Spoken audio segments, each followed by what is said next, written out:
Hey guys, Ashley here, episode 22, Keys to a Successful Trophy Push. Today I'm going to talk about pushing or cup hunting, but first, why should you push? Well, pushing is good for the individual player because A, it helps fine-tune attack strategies, B, you can gain experience for clan wars, C, it's easier to recruit with higher-level league members in the clan, D, it can make a player more aware of the loot and base differences between league levels. For example, if you go to Masters League and check out what the loot's like, because the loot is continually evolving as the game evolves and player experience and level evolves. And lastly, it's important to test yourself and continue to set personal records. I think it's very important to set a personal record and then to go ahead and beat it in a month or two just to monitor individual progress in the game. First, I want to start a little bit off the beaten path with a little story.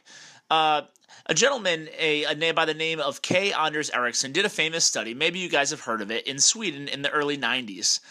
He surveyed hundreds of violinists and later on other musicians in repeated studies, but graduating from university for heading into careers in music.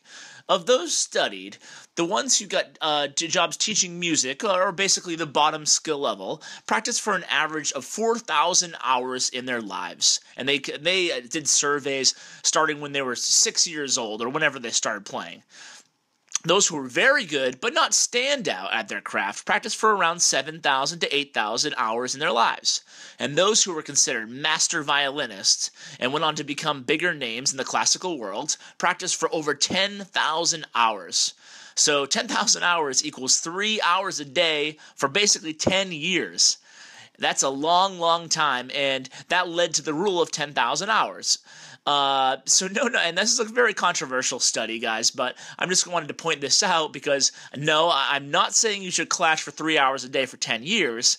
The point of the study was groundbreaking because it suggested that how much time we put into something correlates more to our success than our innate skills do. So how does this translate to clash? Well, people are too quick to give up on attack strategies. Practice makes perfect, and practice isn't just doing 1 or 2 or 3 or even a dozen attacks. It takes literally hundreds of attacks to get the skill fine-tuned and down to a science where you can almost do it in your sleep. Number 2, people expect pushes to generate success in a 1-week period or less sometimes. Well, sometimes pushes can last quite a long time, maybe a month, maybe 2 months, or maybe two weeks, but depending on your level and skill level and troop level. But you can't push overnight. And people are too quick to, just a little side note, people I think are too quick to give up on defensive designs as well. A lot of times I'll have someone change their base, and then they'll get attacked 2 or 3 times, they'll get 2-starred a few times, they'll get 3-starred in a clan war, and then they say their base is no good, and they change it up again. Well, anybody who knows anything about sample sizes knows that you need a large sample size on a base to give it a fair judgment, an accurate judgment. So, and one other tip on getting a base, guys, I know we get a little off track here, but when you get a base and you get it from one of the top players in the boards, just remain cognizant that oftentimes the top players are using various strategies to get their defenses up, and also they're going against different attacks at times. So don't always judge just by the number of attacks won how good a base is. For example, if you look at a guy towards the bottom of the leaderboard and he has, say, 8 or 9 attacks defensive wins, he could have climbed. He could have done some serious gemming and climbed all the way from Crystal to Masters League. I mean to Champion to High Champion in a week or 2 time. So it's always important to remember the differences there. Now let's go into the keys to a good push. Key number 1, set moderate daily goals. I think this is one of the most important keys to a push. I see people out, trying to get to Champions League or Masters League almost overnight. And while that may be possible for some folks, I think it's always better to set moderate daily goals. For example, right now I'm almost at 3,900 cups. But I woke up this morning hoping to go to sleep with 5 or 10 or 15 more cups than I woke up with. So setting moderate daily goals is the best bet in my opinion. Number 2, play in stretches and on boost if possible. So The reason I say this is I always found more success for a push if you play in a stretch of 2, 4, or 6 hours, depending on your time, with your barracks on boost. That way you're not attacked in between. This might be an obvious strategy tip for people, but I do notice a lot of people only play maybe 1 or 2 attacks. I think it's best to ride your shield out and wait till you have a good chunk of time to play and use your barracks on boost as well as spells and heroes.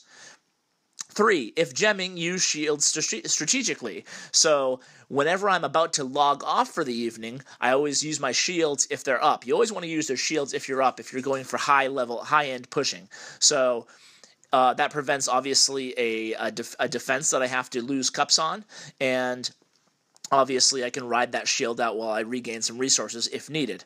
4, if you lose a frustrating loss, put the game down. I don't know how many times it's happened that you've lost a frustrating loss. Everybody loses, by the way. Even the top players in the world lose sometimes. So if you lose a frustrating loss, put the game down, take a break, because it can become quite a loss epidemic if you start getting frustrated and slacking and not paying full attention. Clash of Clans requires a lot of attention, a lot of concentration. So 5, don't be afraid to tinker with troops in your attack strategy. So I notice that some people go with a set number of troops every single time they play, and then they get a little thrown off if they're 1 wall breaker short or 3 wizards short. I'd like to try to play more flexible, and even so flexible as to the fact that I'm not afraid to throw in some different troops into my strategy. I mainly use go wipe or go wee wee strategy, but I'm not afraid to throw in a couple minions or balloons or hogs or giants or whatever I feel the need for, just to try to tinker with my strategy, especially in Clan Wars. And again, not focusing on Clan Wars here, but during Clan Wars, there's no reason why you shouldn't plan a whole attack out ahead of time and only bring the amount of wall breakers you actually need to break through the walls on the base that you're going to attack. Number 6 is ask for advice. So some people push and they don't even ask for too much advice from their clanmates or from higher level players that they know in the game. I'm always very willing to give advice to people who want to know, okay, how's this arm? What should I do? What did I do wrong in this attack? What should I do differently in this attack? And rather than ask people advice in a broad, general sense, try to pinpoint exactly what you're looking for. How was my spell usage in this attack? Did I deploy my troops in the right order in this attack? Do you have any recommendations on the troops that I brought into this battle? Stuff like that. You might get more. It might garner a greater response or more specific response. And lastly, as a musician story illustrated, put in the hours. If someone just gems a max level troops or max level army, it doesn't equal immediate success, and neither should it to the moderate skill level player, or the moderate level player, I should say. Practice makes perfect, and time can really solve a lot of new issues. I know a lot of people who just get level 5 golems, for example, and try the go wee wee, go wipe strategy, struggle at first, and that's to be expected. Same thing with Balloonian strategies. When they get max balloons, they say they don't like the strategy.